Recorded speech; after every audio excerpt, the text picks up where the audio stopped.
Баршаңызға сәлем достар. Бүгін сіздермен тез дайындалатын сәбіз салатын жасаймыз. Салаттың құрамы төмендегі описание бөлімінде толық жазылған. Міндетті түрде жасаңыздар, өте дәмді шығады.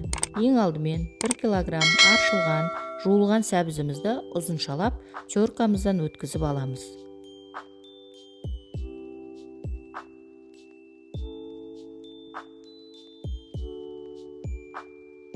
Одан соң үстіне тұз салып, жақсылап араластырамыз және бөлме температурасында жарты сағатқа қалдырамыз.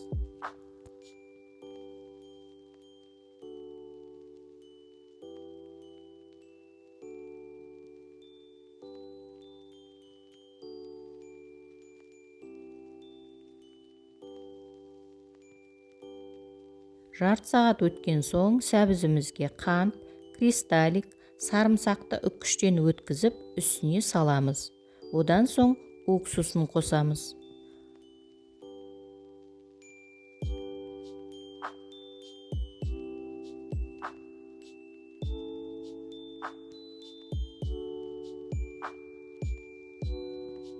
Қызып тұрған сұйық майымызға ащы қызыл бұрыш, кориандр, паприканы салып 30 секундтай араластырып аламыз. Одан артық отта ұстауға болмайды.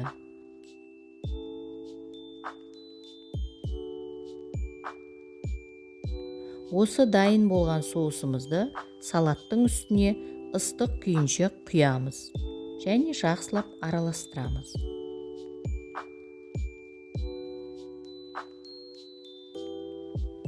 Бір сағатқа дайын болған салатымызды мұздатқышқа салып алғанымыз дұрыс.